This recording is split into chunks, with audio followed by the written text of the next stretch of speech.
Aqui eu vou começar de novo, porque tem alguma coisa errada.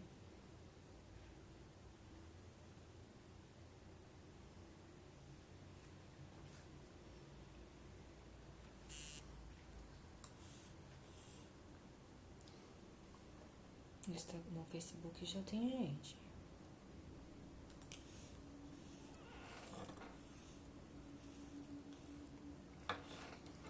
Cheiro, irmãos e irmãs. A gente vai daqui a pouquinho já começar no Instagram também. A gente entrou um pouquinho antes para poder fazer a divulgação, verificar se o som e a imagem está ok. Tudo bom, Cristina? Como vai? Axé a todos que estão entrando. A gente já vai começar a bater um papo sobre Umbanda, né? Essa sequência de lives que a gente está fazendo essa semana. E hoje é um tema que foi solicitado ontem, né? Um dos nossos seguidores solicitou para que falássemos sobre ciganos. Então hoje o tema são ciganos e as ciganas na Umbanda. Eu vou só compartilhar aqui rapidamente. Se alguém puder me dizer como é que está o áudio no Facebook, eu agradeço. Agora, pronto. Está ok? Agora sim, então. Axé, irmãos e irmãs. Meu nome é Jorge Santos, sou sacerdote Umbanda, né? Sou escritor, mago iniciador de magia divina. Obrigado, Cristina, obrigado. E estamos aqui mais uma vez para falarmos sobre Umbanda, né? A gente está numa sequência de lives onde nós estamos falando sobre diversos temas e ontem um dos nossos seguidores propôs para falarmos sobre ciganos e ciganas na Umbanda. A live de hoje segue a mesma dinâmica das outras lives, ela vai durar em torno de 45 minutos, 40, 45, e vocês podem mandar perguntas, questionamentos, tanto no Instagram quanto no Facebook. Após o término da nossa live, ela vai subir para o YouTube, então ela fica nas plataformas todas e vai para o YouTube, que não está tendo live ao vivo lá. Boa noite, Denilson. Oi, Meg.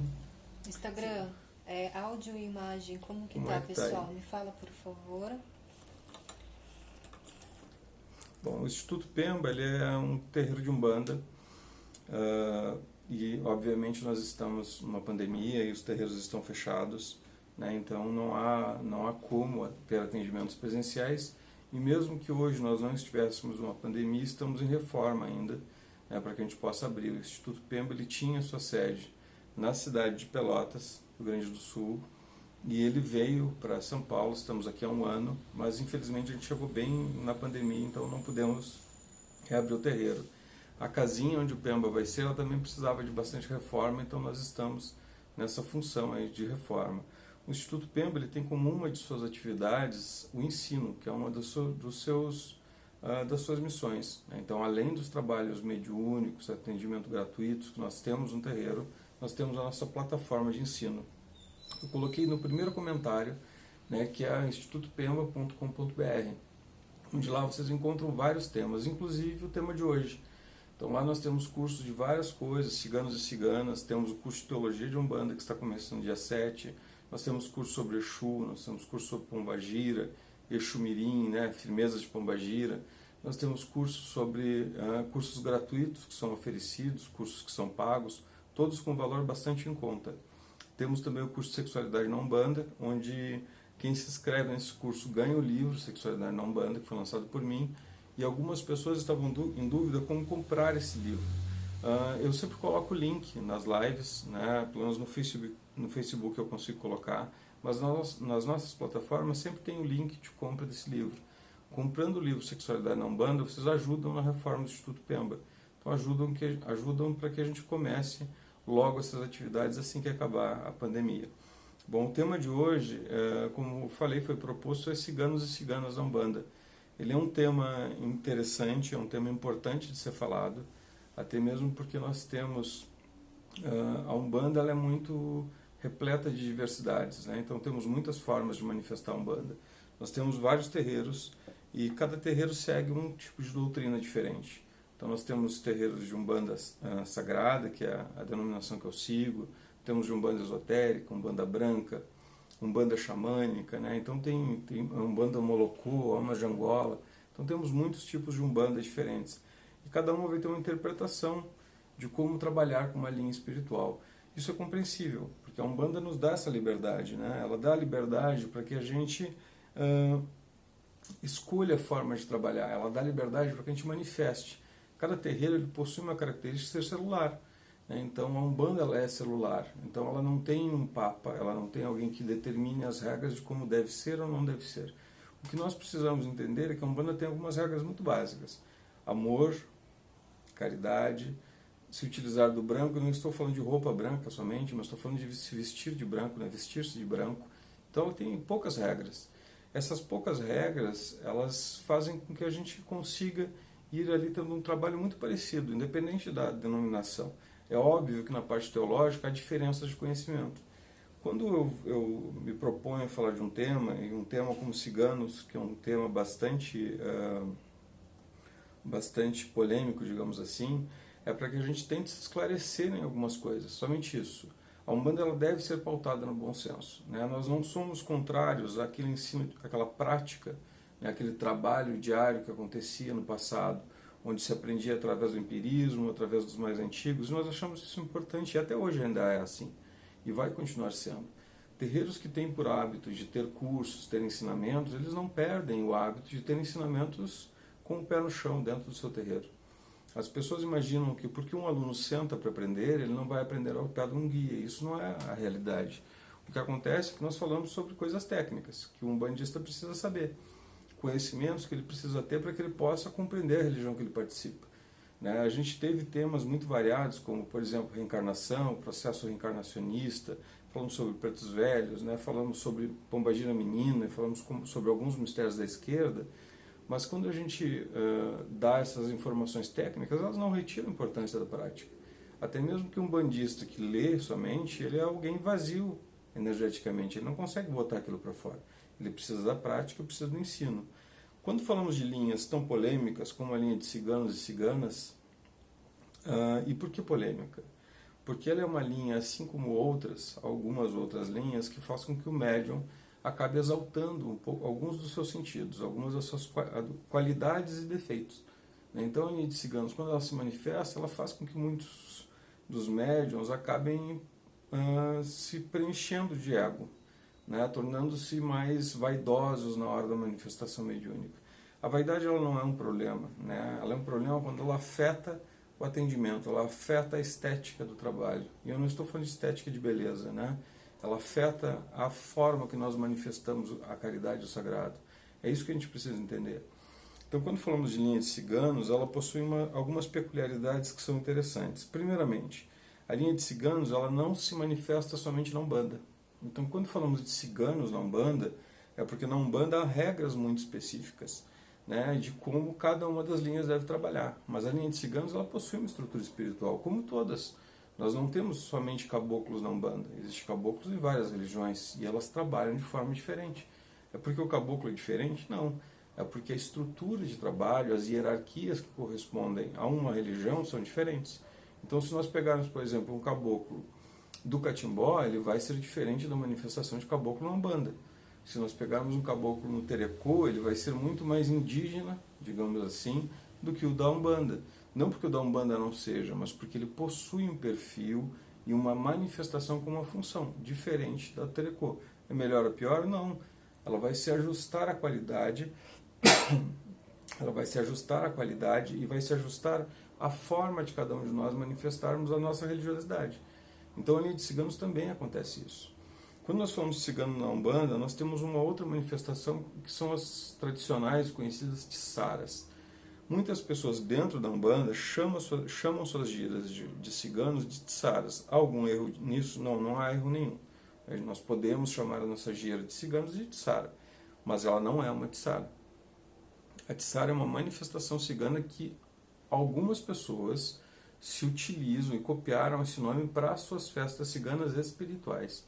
E a manifestação espiritual dos ciganos ela não é equivalente ao cigano encarnado. Né? Então isso é uma coisa que muitas pessoas não entendem ainda sobre manifestação espiritual. Nós temos até hoje muitos indígenas. Esses indígenas correspondem a várias etnias dentro daquele grupo. Então a gente fala indígena, que é o nativo de um país. Né? Então qualquer nativo de um país a gente pode tratar como indígena. o aborígene, qualquer um a gente pode tratar porque é uma terminologia ampla, né? Não quer dizer, não quer se falar de índio ou de Índia, né? Mas é um nativo do país. Por sinal, falar índio ou Índia, ele vem de um período onde se equivocou, né? Onde o pessoal ia buscar as Índias, né? E atrás das Índias acabaram para o Brasil e todo mundo virou índio. Mas não é esse o caso. Quando nós falamos de ciganos, a mesma coisa.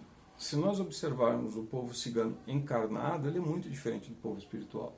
Não que não tenham na egrégora cigana dos encarnados seres muito iluminados, assim como tem seres que não são, assim como nós, na nossa própria casa, às vezes no seio familiar, no nosso entorno de amigos, a gente vai encontrar pessoas que são mais iluminadas e pessoas que são menos iluminadas.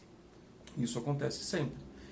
O que acontece? Quando nós falamos de egrégoras espirituais na cigana, existe um grau para se alcançar, para poder trabalhar dentro da Umbanda. Existe também um grau para se trabalhar na espiritualidade de forma geral? Sim, existem vários graus diferentes. Existem várias hierarquias diferentes. Quando nós falamos de ciganos na Umbanda, nós estamos falando de alguns arquétipos aí dentro. Então nós temos os cacus, os chuvanes, né, as suridages, nós temos os ciganos guardiões, né, nós temos os ciganos convencionais, que são espíritos que possuem um grau dentro da espiritualidade, um grau de luz dentro da espiritualidade que corresponde ao que a Umbanda necessita. Quando nós falamos de tsaras, eles têm duas divisões principais. É óbvio que existe Kaku, Chuvani, né, ou Chuvano, se for homem, a Suridade, que são as anciãs, nós temos ali os babas, é óbvio, porque são cargos que existem dentro da comunidade cigana. Mas quando nós falamos de graus espirituais, nas tsaras há dois graus diferentes. O que nós chamamos de mestres, que seriam equivalentes aos guias espirituais da Umbanda, e o que eles chamam de renegados, ciganos renegados, que seriam ciganos que não possuem um grau evolutivo, mas se manifestam porque ele é uma egrégora livre de manifestação. Na Umbanda não aconteceria a manifestação dos renegados, porque não fazem parte do mistério. Então nós temos essas diferenças como diferenças principais numa primeira manifestação, num primeiro entendimento. Uma outra diferença é a permissão da vestimenta nas tsaras e na Umbanda. Não que na Umbanda não possa se colocar uma roupa colorida, um cinto, um lenço, pode se colocar. Mas existe um regramento na Umbanda para que o ego não ressalte. Então quando eu permito que as pessoas se vistam dentro de uma gira de Umbanda sem regras, as pessoas começam a fazer um concurso de beleza de quem está com a camisa mais bonita, o lenço mais bonito, mais adereços, né, mais medalhas, mais correntes, e isso não faz bem para a Umbanda. Né? Uma outra diferença que é muito interessante, e aí nas tsaras não há esse problema, pode se caracterizar da forma que quiser, ou pelo menos como aquele que é o baba daquele lugar, né, que é quem comanda aquele lugar, permite. Uma outra diferença é que, por exemplo, na Umbanda, os nossos ciganos usam guias de Umbanda. Podem não usar? Podem não usar. Se o chefe da casa, o pai espiritual, a mãe espiritual diz que não deve usar, não deve usar. Mas pode usar, porque os ciganos dentro da Umbanda são regidos por orixás. Ah, mas o cigano ele não é regido por orixá na sua vida cotidiana. Eventualmente não, porque eles podem também ser cultuadores de orixá. Mas na Umbanda eles são guias espirituais que estão ligados a hierarquias dos orixás. Então eles são manifestadores espirituais dos orixás. Eles vêm para manifestar a lei de Pemba. Então um cigano na Umbanda ele pode riscar ponto. Um cigano na Umbanda ele se utiliza de elementos com fundamento magístico. Não somente com fundamento de adorno, né? como um enfeite. Não somente para isso, mas sempre vai ser com fundamento magístico, por sinal na Umbanda sempre vai ser assim. Todos os mistérios da Umbanda estão ligados a algum mistério magístico, algum mistério superior. Então, as vestes na Umbanda têm um fundamento, então as vestes na Umbanda têm um fundamento de fazer parte do mistério das vestes sagradas. O lenço que é colocado na cabeça de um cigano na Umbanda, ele deve ser consagrado. Né? Se vai utilizar uma faixa na cintura para dizer qual o orixá e qual a falange que ele faz parte, aquele lenço é consagrado. Se vai se utilizar uma camisa colorida, se naquela casa permite, ela tem que ter um porquê. Ela não pode ser somente porque é bonita, mas porque ela está ligada à regência daquele cigano. Enquanto nas tsaras não há essa necessidade tão explícita. Algumas casas podem ter, mas a maioria não tem. Então isso é uma coisa que eu preciso diferenciar. Uma outra coisa que a gente precisa entender o porquê dessas vestimentas tão coloridas, né, que os ciganos trazem. A gente precisa lembrar que os ciganos é uma etnia muito antiga, né? Então é um povo muito antigo. Então ele é um dos principais povos apátrios que existe na Terra e é um povo bastante antigo. A gente vai ter ali os primeiros relatos dos ciganos, né, os relatos escritos, no ano 800 a.C., e alguns talvez até mais antigos que isso. Então a gente sabe que faz bastante tempo que eles estão em terra. Nesse período, eles sempre tiveram essa característica nômade, de migrar, de andar nas estradas, de ir para um lugar e para o outro. E a gente precisa lembrar que as estradas nem sempre eram iluminadas, e até hoje não são, né? Mas hoje é por outro motivo. As estradas não eram tão iluminadas. Então era necessário essas roupas coloridas para que fossem vistos nas estradas. Porque uma pessoa que se perdia há um tempo atrás, ela não tinha celular para ligar. Então as pessoas entravam em busca. Então a roupa colorida permitia que se enxergasse mais fácil. Isso para as crianças, para os adultos. E disso veio duas lendas. Uma que muitas pessoas usam para não usar as roupas brancas na Umbanda, que diz que cigano não usa roupa branca e não usa roupa preta. Isso não é uma verdade também. Ciganos usam roupa branca e usam roupa preta sim. Né? Muitos ciganos se utilizam dessa roupa. Só que não se utilizava na estrada a roupa branca porque suja muito rápido. Ela aparenta a sujeira muito rápido. Porque suja igual a outra. Mas ela aparenta a sujeira muito rápido. E não se usa a preta pelo motivo que eu falei. É difícil de encontrar uma pessoa vestida de preta. Então é isso que traz o fundamento da roupa ser colorida ou não. Então na Umbanda eu posso tranquilamente trabalhar com a roupa branca, como é o tradicional na Umbanda. Mas como eu disse, pode haver permissão de usar uma roupa colorida. Quando nós falamos de ciganos, né, a estrutura dos ciganos, embora muitos sejam apaixonados por essa estrutura, né, e nós sabemos que temos os ciganos, temos os aciganados, né, que são as pessoas que gostam da cultura e são adotados como ciganos, e outros se dizem ciganos e não são.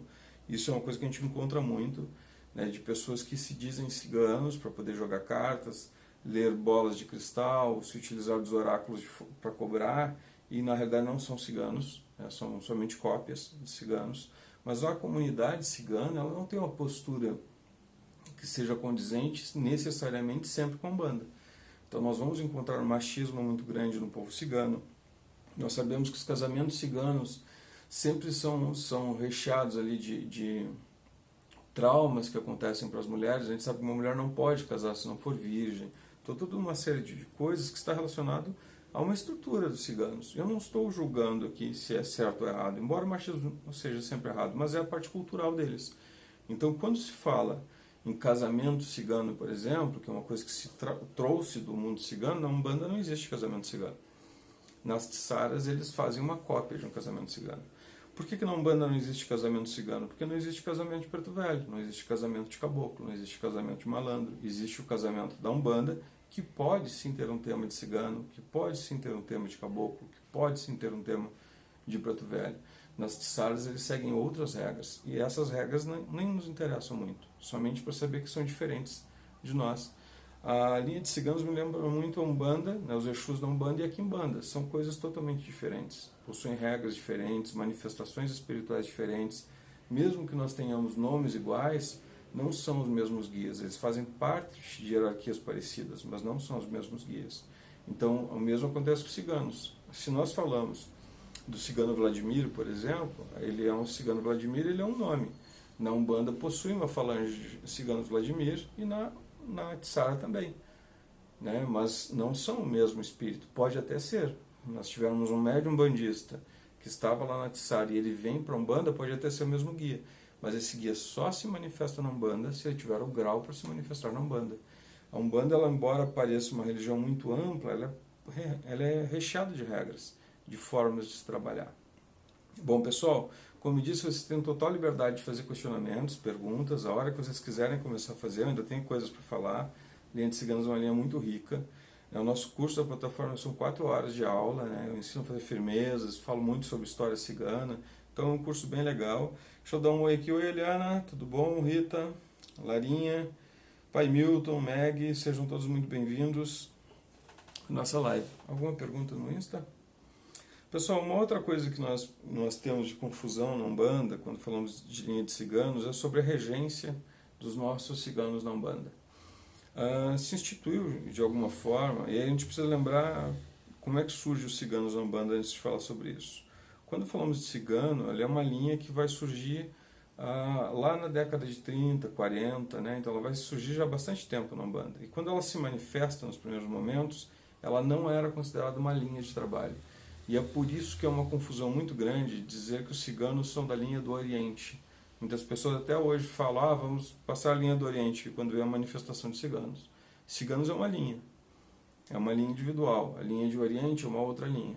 A linha do Oriente, por sinal, é uma linha muito ampla, né? Ela é uma linha que possui muitas divisões, né? Nós temos 7 divisões principais, cada uma delas é recheada de sublinhas, então ela é muito interessante de ser estudada, inclusive. Mas quando nós falamos de ciganos na Umbanda, ela é uma linha que foi absorvida pela linha do Oriente, porque ela não era aceita como uma linha individual. Quando nós dizemos isso, não significa que não tivesse importância os trabalhos daquele momento, mas os pais espirituais, as mães espirituais, sacerdotes e sacerdotisas não permitiu a linha como linha de trabalho, como acontece hoje na Umbanda. E com uma certa sabedoria, porque realmente é uma linha difícil de trabalhar. Então, quando ela surge nesse momento, ela vem nesse momento, uma das coisas que acontece é o quê? As pessoas manifestavam ciganos, não tinham muito conhecimento, foram estudar a cultura cigana.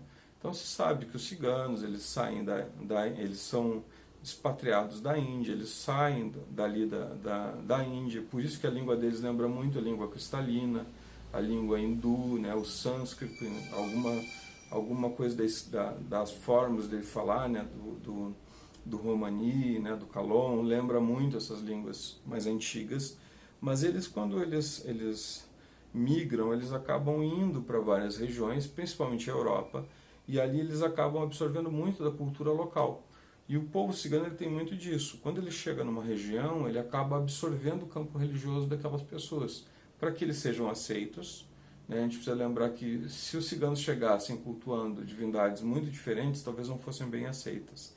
Até porque teve um período longo na história, os ciganos foram caçados. A gente sabe que no período nazista os ciganos foram mortos, uma quantidade absurda de ciganos foram mortos, né? E durante todo o período da Europa medieval ali aconteceu muito a morte de ciganos. Então eles chegavam lá e eles acabavam absorvendo muito daquele conhecimento. E o que era mais regente ali? O que nós tínhamos mais na Europa? O catolicismo. Então, naturalmente, eles acabavam cultuando muitas divindades. Por uma convenção no Brasil, né, acabou que os ciganos aqui no Brasil cultuam muito Santa Saracalli. Né? Então, isso é uma primeira coisa que a gente precisa desmentir. Eu posso cultuar Santa Saracalli no meu terreiro? Pode. Posso cultuar? Pode. Existe o sincretismo para Santa Saracalli? Existe. Mas Santa Saracalli, ela é a santa que muitos ciganos cultuam. Ela não é regente da linha de ciganos. Isso é a primeira coisa que eu preciso entender. Ela faz parte de um grupo de orixás que também, né, a Santa Saracalli não, mas o sincretismo dela faz parte de um grupo de orixás que participam da regência dos ciganos, mas não é ela a regente principal. Então, quando falamos de Santa Saracalli, ele é um santo católico. Existem muitas umbandas católicas, umbandas que ainda possuem um altar somente com santos católicos. Existe. Mas a gente precisa entender que Santa Saracalli é uma santa e não é a única santa cigana, como muitos falam. Nós temos muitas santas ciganas no mundo, né? A própria Santana é cultuada como a velha cigana, La Gitana na Espanha é cultuada como cigana, eles têm santos masculinos que são cultuados como ciganos. Mas não é nem este o caso. O que acontece é que a linha de ciganos na Umbanda ela possui uma regência específica. E essa regência na Umbanda, no meu entendimento, que é um entendimento igual ao do Rubens Saraceni, é que ela é regida por Mãe Logunã e Pai Ogum. Esta é a regência principal. Quando falamos de ciganos, é óbvio que os ciganos têm muito vínculo com Mãe Oroiná, que é sincretizada com Santa Saracalli. Por quê? Porque eles utilizam muito o tacho de cobre, eles utilizam muito o fogo. E aí também vem a regência de Pai Xangô. Inclusive, muitos achando que quem rege os ciganos é Xangô e Oxalá, porque esses são os regentes da linha do Oriente, acham que são regentes dos ciganos, não são. Eles são partícipes das regências, mas a regência principal não é eles. Mas sim, existe sim, o fogo está muito ligado ao povo cigano. E por que Mãe Logunã? Porque Mãe Logunã é a divindade do tempo. Claro, algumas umbandas não se utilizam do nome de Mãe Logunã porque não cultuam essa divindade, algumas até nem acreditam nessa divindade. Essa discussão é uma outra discussão. Mas a gente precisa lembrar que a Umbanda ela é muito grande. E nós temos aí milhares de pessoas que cultuam o Logunã. Nós temos talvez milhares de terreiros que têm o culto de Mãe Logunã, de Mãe Oroiná, que têm o culto ali de divindades que não são tão comuns nas outras umbandas. Mas independente disso, as pessoas podem substituir naturalmente ele por Mãe Ansã. Vai acontecer essa troca natural. Porque Mãe Ansã é igual a Mãe Logunã? Não. É porque ela acaba absorvendo nos lugares onde não há esse mistério, alguns mistérios de Mãe Logunã, para que as pessoas possam cultuar. Para que as pessoas possam falar, possam pedir, possam orar, né, possam fazer suas oferendas. Então isso acontece. E por que Pai Ogum? Porque o local onde os ciganos mais vivem é na estrada. Então, se os ciganos eles vivem como nômades, é porque eles andam pelos caminhos. Então, nada mais natural que a regência seja de Pai Ogum. Tanto é que muitas oferendas de ciganos são feitas em estradas. Estradas de terra sempre, né? Quando eu falo estradas, eu não estou falando de estradas rodovias, né? Estradas de terra, que é um ponto de força. Então, o que acontece é que muitas pessoas misturam isso. Tem outras sub-regências, claro. Se nós formos olhar os ciganos, a primeira coisa que nos chama a atenção é o quê? Suas cores. Roupa colorida, camisa colorida, lenço colorido, muitas pedras, muitos elementos. Então, aí nós temos a regência de Pai Oxumaré. E alegria, que também está na regência de Mãe Oxum.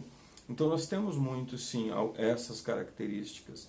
E nós temos dentro da própria linha de ciganos, muitos ciganos que são especialistas em determinadas coisas. Então muitos dizem, os ciganos são especialistas em problemas emocionais, casamentos, e aí isso acabou trazendo um outro problema grave, que são as amarrações amorosas e adoçamentos. Porque na Umbanda não pode haver amarração amorosa e adoçamento, existem vários regramentos para poder existir. O adoçamento ele não é muito diferente de uma amarração se uma das pessoas não souber que está acontecendo e não participar. Então acaba acontecendo muito esse problema. Alguma pergunta? Tudo ok? Então a gente precisa entender que quando falamos dessa linha, nós temos que ter cuidados na manifestação, para não sermos confundidos com as tissaras. Não estou dizendo que as tissaras são ruins, que não pode, nada disso. Nem estou crucificando quem joga cartas, quem utiliza algum tipo de oráculo, nada disso. Só que a Umbanda possui regras e elas devem ser obedecidas. As pessoas criaram um hábito muito nefasto, religioso, em todas as religiões, que fazem com que as religiões se adaptem à sua régua moral. Então, ao invés de nós nos adaptarmos às regras da lei maior, da justiça divina, e aquilo que os nossos guias nos pregam, nós acabamos fugindo disso e buscando ali um jeitinho para poder fazer as coisas. Pode jogar carta na Umbanda? Sim. A carta é um elemento das ciganas. Ela é um elemento que as ciganas, eventualmente os ciganos se utilizam. Óbvio, porque faz parte ali, mas não da forma que as pessoas utilizam. Porque o sistema oracular na Umbanda ele é através do processo mediúnico. A carta pode ser até uma facilitadora, mas é pelo processo mediúnico. E nunca alguém incorporado de um cigano pode cobrar para jogar carta. Se alguém quer viver de jogar carta, ela pode. Mas ela deve ter um atendimento fora da gira, e aí com hora marcada, e ela vai fazer sem incorporação. Provavelmente o guia vai amparar? Provavelmente vai amparar, mas ela não pode ter a incorporação para cobrar. Se eu estiver incorporado para fazer um jogo, eu não posso cobrar porque não sou eu que estou fazendo leitura. É o espírito que está fazendo. Se eu quero cobrar, eu não posso estar incorporado e não posso estar dentro de uma gira. Isso é uma regra que tem que ser seguida. Né? E lembrando, eu não estou dizendo que não pode.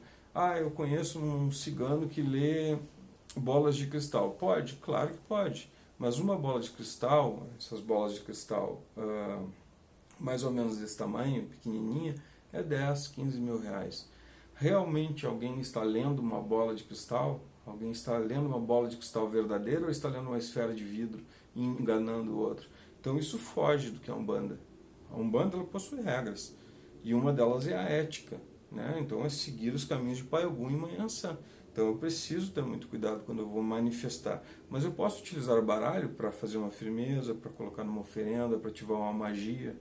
Eu posso pegar um baralho ali, por exemplo, pegar o mago. O mago significa transmutação. Eu posso pegar o baralho do mago, eu preciso mudar a minha vida. Acendo uma vela violeta, que é a cor da vela de pai, o baloaiê, e faço uma magia ali com aquela carta. Posso fazer na Força dos Ciganos? Claro. Claro que eu posso fazer. Eu posso fazer um pão cigano, colocar ali, fazer uma mini oferenda e ativar uma magia. Mas eu estou ativando uma magia umbandista, não cigana.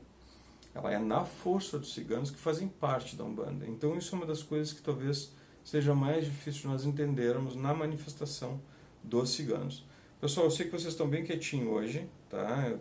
Lembrando que nós temos 45 minutos de live, faltam 15 minutos ainda para a gente já encerrar essa live, então se vocês quiserem fazer perguntas, fiquem muito à vontade, senão eu continuo falando, eu continuo comentando um pouquinho sobre a linha dos nossos amados e amadas ciganas na Umbanda. Eu acho que um ponto importante que a gente pode falar também, que surgem muitas dúvidas, é as pombagiras ciganas, os exus ciganos, que são duas coisas diferentes, né?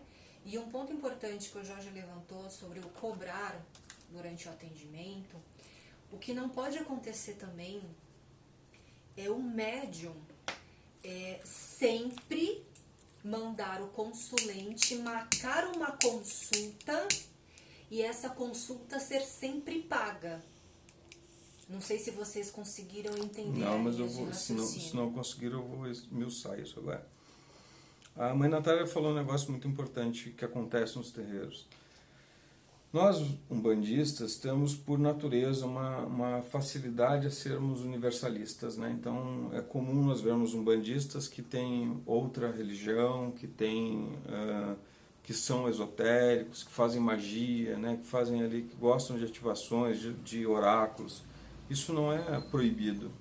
O que eu sempre prego é que possuir duas religiões impede que a gente siga as duas bem. Porque as regras sempre vão ser diferentes, por mais parecidas que sejam, são diferentes. E os entendimentos teológicos são diferentes. Então, se eu quero ser espírita e umbandista, eu não consigo seguir as duas doutrinas. Porque uma é antimagista, a outra é totalmente magista. Né? As duas são reencarnatórias, mas uma possui hierarquias, possui orixás e espíritos de qualidades diferentes. Então, torna quase inviável. Eu ser umbandista e ser católico, um dia eu estou praticando uma religião que no outro dia é demonizada. Então não há essa facilidade que o brasileiro tem de se moldar, ela não é tão simples assim. Ela não é uma coisa tão fácil de nós fazermos. E é muito comum que nós, umbandistas, e aí principalmente umbandistas do Umbanda Sagrada, acabem nos seus atendimentos mediúnicos, eventualmente dando uma passadinha em cima do guia espiritual e mandando encontrar o médium para fazer magia, mandando encontrar o médium para fazer um trabalho que vai ser cobrado. Isso não pode acontecer. Né? Então, se não há nada que um guia não possa fazer para auxiliar um consulente. Então, se há necessidade de fazer uma magia, o guia é tão apto quanto qualquer mago e muito mais na realidade. Então, a gente precisa ter essa separação. Pode acontecer de, eventualmente, um guia falar para fazer isso? Até pode. Mas, nesse caso, o atendimento ele não pode ser cobrado. Porque não há como nós começarmos a fazer um clientelismo em cima da Umbanda. Isso deve ser, deixa de ser caridade, não deixa de ser pelo menos um amparo. Né? Então eu preciso entender isso melhor antes de fazer esse tipo de coisa, entender. E se eu sou pai espiritual, mãe espiritual, eu preciso ter regramento na minha casa quanto a isso. Quando nós falamos de linhas de trabalho, eu já vou falar sobre Exu Cigano e Pombagira Cigana. A linha dos ciganos ela vai possuir alguns mistérios dentro dela. Né? Então nós vamos possuir ali os babas, que são anciões, né? Que são geralmente chefes de falange, que possuem ali uma ligação, uma ancestralidade, que possuem uma gerência em cima da linha dos ciganos. Nós vamos possuir os cacus, né? Então nós temos os cacus que têm ali um aspecto magístico, né? Então eles são, além de anciões, são magos, são feiticeiros, são curadores. Estes são os principais curadores dentro da linha dos ciganos, né? Não que, por exemplo, nós não tenhamos as chuvanes, que também são feiticeiras, as solidárias, que são anciãs, que também são feiticeiras, mas possuem funções diferentes. Né? Falamos de chuvanes, elas têm funções magísticas muito menos direcionadas à cura do que um cacu, obviamente. E nós temos os ciganos guardiões, que não são Exus. Os ciganos guardiões, eles não são Exus, eles são ciganos que têm funções muito diretas. Assim como nós podemos fazer uma equivalência dos piratas com os marinheiros. Os piratas não são Exus, eles são marinheiros, eles fazem parte da linha dos marinheiros, mas têm uma função diferente, são regidos por Omulu, tem uma função de mais de guarda, então são funções à direita. Quando falamos de Exu cigano e Pombagira cigana, nós não estamos falando de cigano. Nós estamos falando de um Exu que foi cigano. Nós estamos falando de uma Pombagira que foi cigana. Então, a Pombagira cigana do Oriente. Ótimo, existe uma falange de Pombagira cigana do Oriente, mas ela não é uma cigana. Ela não se manifesta à direita, ela se manifesta à esquerda na gira de Pombagira. Salvo se um terreiro quiser fazer uma gira de Pombagiras ciganas, né, que é algo muito difícil de fazer, porque todos os médios deveriam ter uma Pombagira cigana, não se tem uma gira separada para elas. As giras sempre vão ser separadas com Exu e Pombagira e os ciganos à direita. É muito comum em terreiros que não têm o hábito de ter a linha de cigano, eventualmente a linha de cigano se manifestar na linha de Exu, mas esses ciganos não são Exus também. É porque a casa não possui firmeza, não possui afinidade. Isso é muito comum termos casos que não há afinidade nenhuma, né? A linha de ciganos não é a linha que eu tenho mais afinidade, eu possuo muito mais afinidade com outras linhas. Então não é tão comum. Se tiver uma gira de cigano na minha casa, é uma no ano, porque é muito raro ter linha de ciganos lá, mas eu conheço casos que não tem nenhuma no ano. E isso é um erro? Não, não é um erro, porque nós podemos sim ter afinidade. Essa ideia de que nós amamos todos os nossos guias iguais é mentira. Nós temos afinidades, sim, com alguns ciganos, com algumas linhas e com outras menos. O Edenilson fez uma pergunta aqui. Por acaso os ciganos anciões na incorporação, ela é levemente curvada, não totalmente curvada, como os pretos velhos, pode acontecer? Pode acontecer. Mas normalmente eles não têm esse arquétipo de curvatura na coluna, né? Não é tão comum. Na verdade, nem os pajés, por exemplo, que são anciões também, nós vamos ver uma curvatura igual à dos pretos velhos. A dos pretos velhos é um arquétipo, né? Até porque se a gente for olhar assim, eu peço que vocês façam isso com as pessoas que vocês conhecem. Pode até sair na rua, hoje não pode sair na rua, mas antigamente podia. A gente sai na rua e tentem ver quantas pessoas idosas possuem na rua. A gente vai encontrar muitos anciões. Mas quantas são curvadas? Quantas têm aquela curvatura na coluna? Né? Quase nenhuma. A gente vai encontrar raramente em algum idoso alguém realmente com uma curvatura proeminente na sua coluna. Então esse arquétipo, ele é um arquétipo bem específico da linha de preto velho. Porque quando se conecta a linha de preto velho, uma das ligações nos chakras é no chakra básico. E aí ele dá uma contratura na tua energia, na tua kundalini, e faz com que tu sinta essa pressão na coluna e te curve. Então por isso os pretos velhos têm essa característica tão forte. Não quer dizer que não possa, por exemplo, incorporar um kaku que tem uma ligação muito forte com o pai Obaloaê, o pai Omulu, e faça até a curvatura. Mas não é o mais comum. O mais comum é sim, eles têm uma postura, só eles não são tão lépidos, digamos, não são tão alegres, né? Não correm tanto pelo terreiro como acontece com os ciganos. Eles são mais contidos, mais sérios, a sua fala é mais concentrada no que eles precisam, então é um pouquinho diferente por isso. Mas a regência dos ciganos na Umbanda, Kakus, Suridages e os Babas, está ligada a Pai Obaloaê, Mãe Nanã e Pai Omulu. Alguma pergunta? É que eu vi te mexer, achei que era. Se tiverem mais algum questionamento, podem fazer, fiquem muito à vontade. Mas voltando lá a Exu e Pombagira cigana. Muitas pessoas, inclusive, quando manifestam um Exu cigano, uma Pombagira cigana, querem colocar todos os adereços nesses guias espirituais. E eu preciso ter muito cuidado com isso, porque cigano, Exu é Exu, cigano é cigano. Mesmo o Exu cigano, ele passou por um processo de esvaziamento, ele passou por um processo de mudança, de esvaziamento emocional, né? Então ele se manifesta de uma forma diferente. Vocês imaginem alguém que tem a função de lidar no astral inferior com seres que são muito negativos. Essa pessoa ela até pode não ser uma pessoa negativa, mas ela não vai ser a pessoa mais alegre do mundo, embora a gente tenha, sim, linhas de Exu que são diretamente ligadas ao mistério da alegria, que são ligados à Mãe Oxum. Então tem um ou outro Exu que são muito alegres, são muito lépidos, mas não são tão comuns.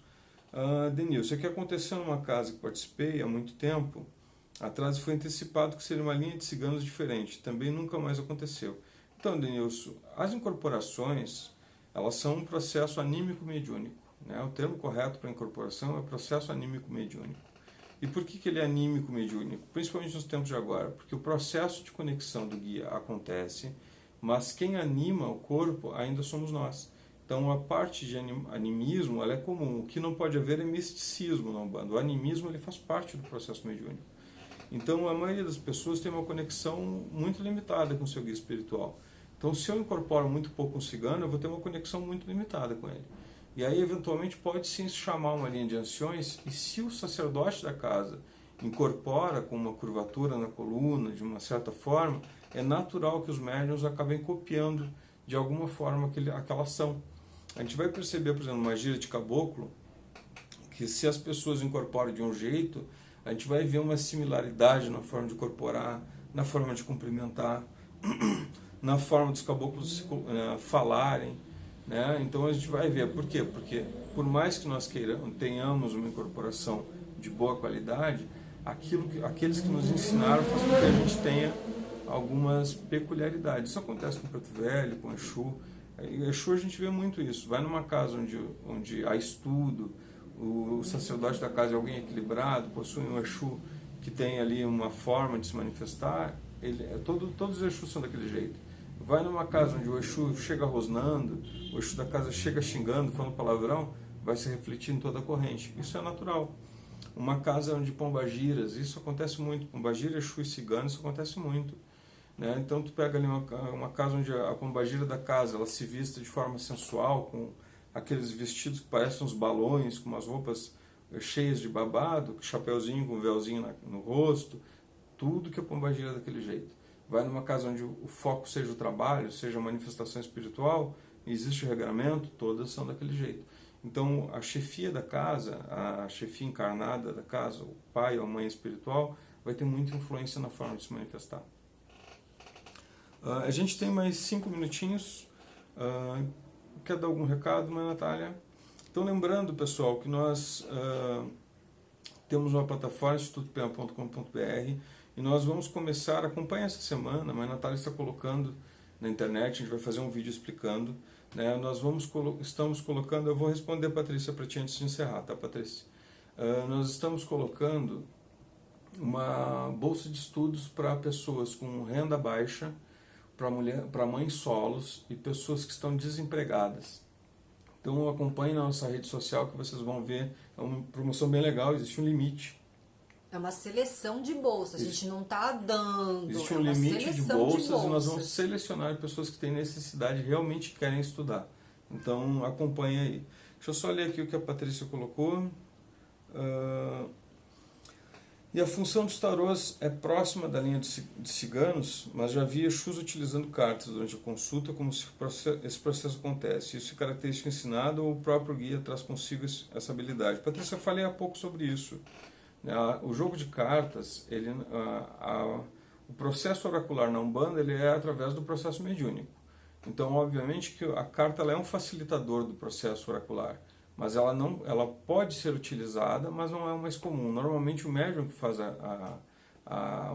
o processo oracular, ele possui dentro da sua tela mental ou das suas percepções todas as respostas. O que acontece é que a leitura de cartas na Umbanda ela tem que seguir as regras da Umbanda. Então toda a informação dada não pode alterar o livre-arbítrio da pessoa. Então, por exemplo, quando eu contrato alguém para jogar cartas, que não é um bandista, se alguém chegar lá e fizer a pergunta que é uma das mais comuns, o meu marido está me traindo, a minha mulher está me traindo. Essa pessoa pode responder. A Umbanda não pode. Porque se eu responder e houver qualquer erro na leitura, eu altero o livre-arbítrio da pessoa e eu sou responsável por aquilo que aconteceu. Então a carta na Umbanda ela é somente um instrumento mágico. Ela serve como um processo mágico. Pode servir para firmezas, para uma firmeza fixa do cigano, para uma firmeza de trabalho e até mesmo para que haja uma percepção da pessoa que está sendo atendida que é um cigano realmente, mas ela não tem uma função tão útil assim quanto acontece para aqueles que vivem disso.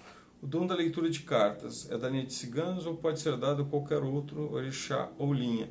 Então, as cartas são utilizadas principalmente por duas linhas, linha de ciganos e linhas de malandros, mas como eu falei, elas são elementos magísticos, elas não são elementos oraculares dentro da Umbanda. Então, elas têm uma função para trabalhar. Então, os malandros utilizam muito as cartas e os dados, porque faz parte do arquétipo e tem função magística. Então, os dados, por exemplo, dos malandros, a gente teve uma live de malandros, eles preferencialmente são de osso, eles podem ser de madeira, porque o de plástico não tem função, é só para bonito. Eles trazem movimento, eles movimentam, e eles servem para mágica, né, para magia. Já a carta do malandro é diferente da carta dos ciganos. A carta do malandro tem uma função e a carta dos ciganos tem outra, mas são as duas linhas que trabalham mais com esse elemento. Pessoal, eu gostaria muito de agradecer. Lembrando que amanhã nós temos também live. Tá? A gente tem mais 2 lives, tá? É uma semana de live. A gente está na quinta, então faltam mais 2. Quem não acompanhou ou perdeu, tá no YouTube, Instagram, Facebook. É só assistir novamente, não há problema nenhum. E se ficou com dúvida, coloca no comentário que a gente responde. Pessoal, aguardo vocês amanhã. Mandem aí sugestões do que vocês querem que a gente fale, do que vocês querem que a gente converse, porque a gente tem 2 lives ainda para fazer. Então, até a próxima. Axé.